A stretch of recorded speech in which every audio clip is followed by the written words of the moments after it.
Kenyérmező. 1476-ban Mátyás király elfoglalta Szabács várát, mely Nándorfehérvár biztonságát jelentősen megnövelte.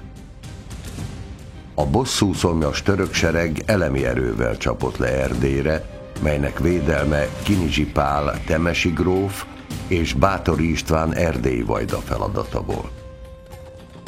A pusztítás rettenetes volt a Maros völgyében. Sok ezer rab és rengeteg zsákmány terhelte már a török sereget, mikor hazafelé vette útját.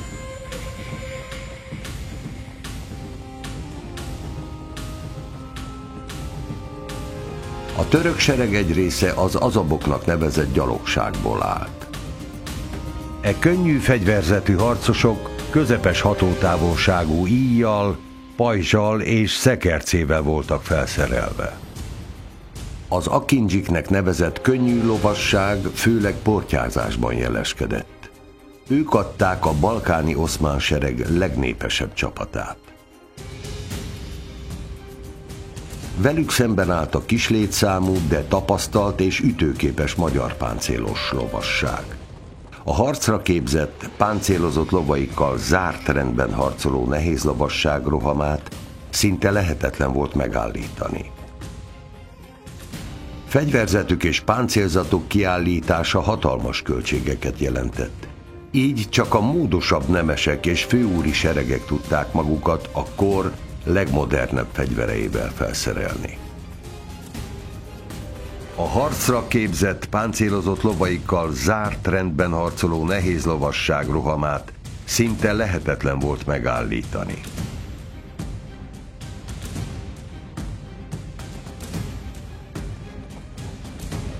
Ali bég a Kenyérmezőnek nevezett síkságon táborozott, mikor a vajda serege rátalált.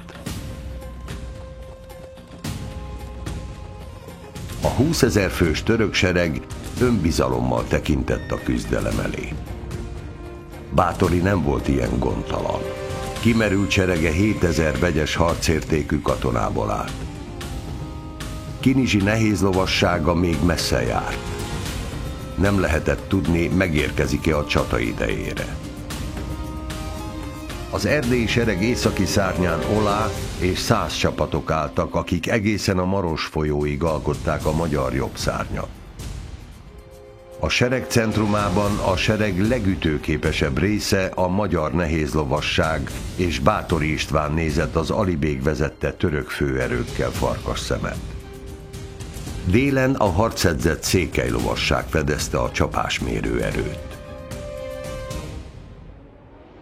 A török sereg főként lovasságból állt. Akindzsik, szpáhik és lovasmartalócok alkották.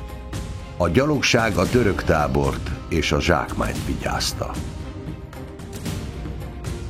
A török lassan vonult fel a küzdelemre, és amíg katonáink a bajvívók harcában gyönyörködtek, Báthory aggódva fürkészte a távolban Kinizsi zászlait.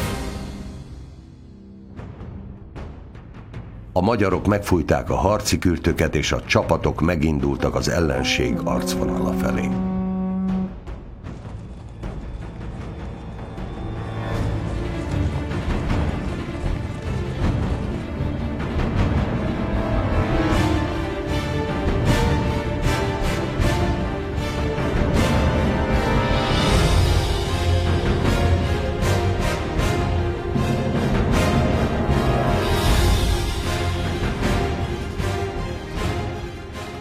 A két sereg roppant erővel összecsapott.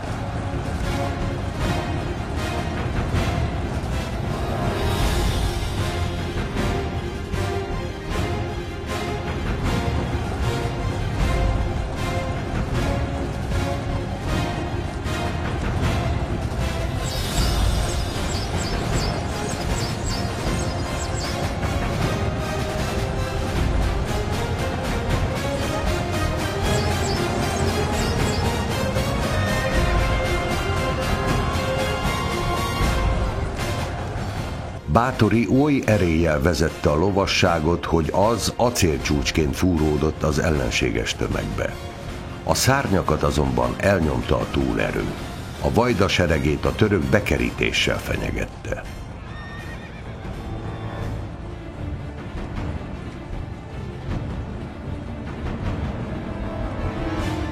Mikor már minden elveszni látszott, nyugat felől kopja erdő jelezte, hogy Kinizsi katonái elérték a csatasíkot.